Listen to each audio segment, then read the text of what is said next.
Well, joining us now is Serge Cefai, the Executive Head Teacher of the St Thomas the Apostle College in London, and Maya Forstater, the Executive Director of Sex Matters Advocacy Group.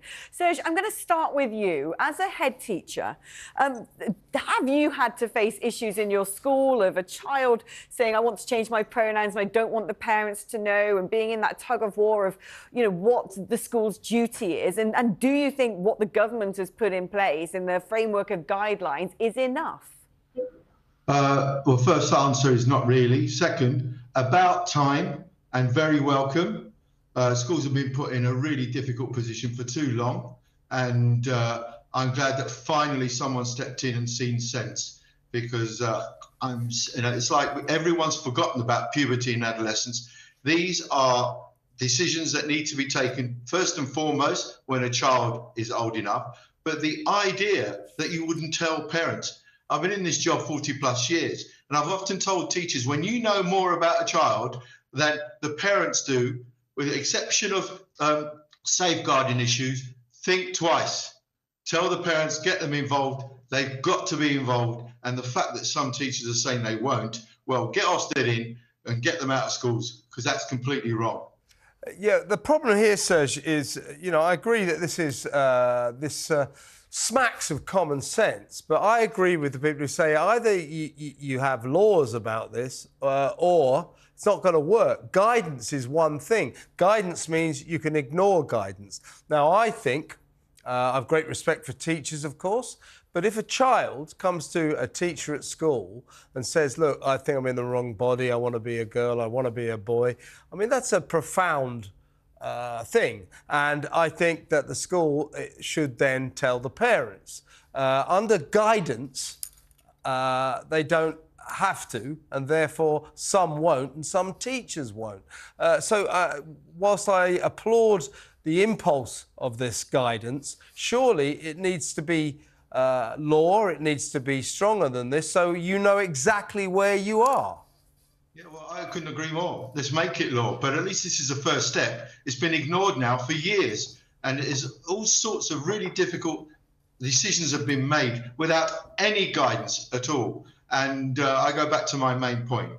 Parents need to be involved about everything to do with their children, with the exception of safeguarding issues. It's a nonsense that's even considered by any teacher. Maya, this is one of those topics that has become super trendy, hasn't it, in recent years? When I was at school, which, I mean, to be honest, that wasn't recent years. Long time ago, right? Fairly long time ago. This topic wasn't up for debate. If anyone came in and sort of decided they were a bit of a tomboy or whatever it was, then, you know, fine, let them get on with it. But this whole argument that kids need a safe space, they need the freedom and the room to be able to explore their genders and their sexualities, I mean, is that right? Or is that potentially quite harmful to children with plastic minds? It's harmful. And I think one of the most important things about this guidance is that it doesn't talk about trans children. It talks about gender questioning children. It doesn't tell schools to accept that if a child feels unhappy about their sex, that the school should treat them as the opposite sex. And that's what's been going on in schools now for several years, as Serge said, because they haven't had good guidance from the government. They've had guidance from activists and activist teachers. But Maya, as I was saying to Serge, do you agree that guidance isn't good enough? Guidance is avoidable. You can ignore guidance, even if it comes from the government. I think schools need to be told, look, mums and dads raise children, not you. And if a child comes to you with something as profound as, I want to change gender, then the school must surely tell parents.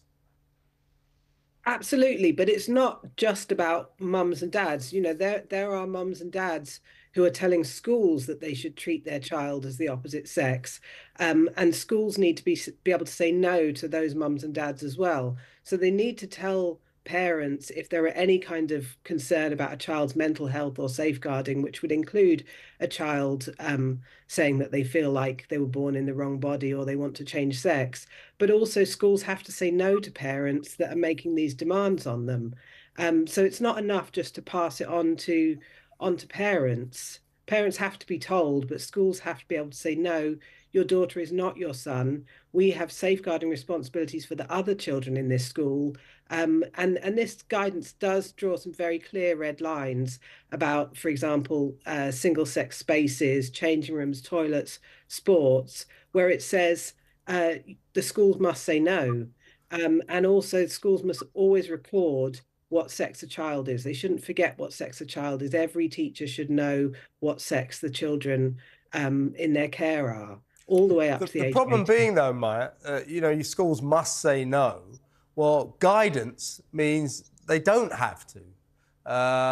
So would you agree that this should be taken into law? There should be a matter of law, that schools have to do this? Well, these things are existing laws. Schools are creatures of law. They have to record every child's name, date of birth, and sex when they join the school. And this guidance is just reminding schools that they can't change that and they can't pretend to be confused about it.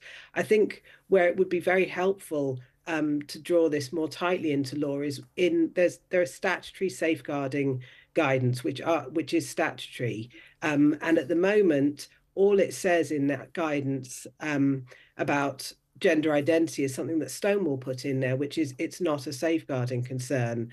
And we think that the government should now revise the statutory safeguarding guidance to schools and say you should consider this to be a safeguarding concern. And, if a child develops a cross-sex identity from nowhere, this is something to be concerned about, not something to celebrate. Serge, back to you. I mean, I was saying earlier that when I was at school, this sort of debate wasn't happening. That was sort of in the 90s and noughties. And it seems to me, if you were to plot a graph of the whole debate about gender fluidity and when that kicked off and the prevalence now, I've got a really good mate with 4 teenage daughters, and she says in her daughter's class, and about a third of the girls are now saying, well, I'm actually a boy, and things like that. There's a direct correlation, essentially, with TikTok and social media and the brainwashing of adolescents by this sort of very peculiar algorithm-driven activism online. Have you seen in your long career this sort of phenomenon take off? Well, I'm not sure we call it phenomenon. We might look back in 10 years' time and consider it grooming. We've already had our Jimmy Savile moments where we've looked back and thinking, how on earth did we ever let that happen? That's why I welcome what's going on. Maybe you're right, Kevin, it hasn't gone far enough yet, but it's better than it was yesterday.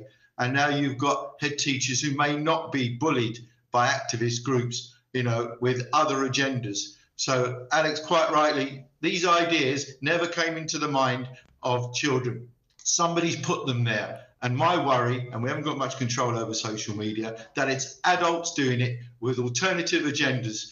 And again, grooming, recruitment, I don't care what you call it, and I'm too old to care anymore, but someone's got to start protecting our kids. And if we can't do it in schools, we can't do it anywhere. But I hope it goes into law, but I'm Step in the right direction, right? Step in the right direction. Strong and necessary words. Serge Cefai and Maya Forstater, very good to have you on the show. Thank you so much. Thank you so much.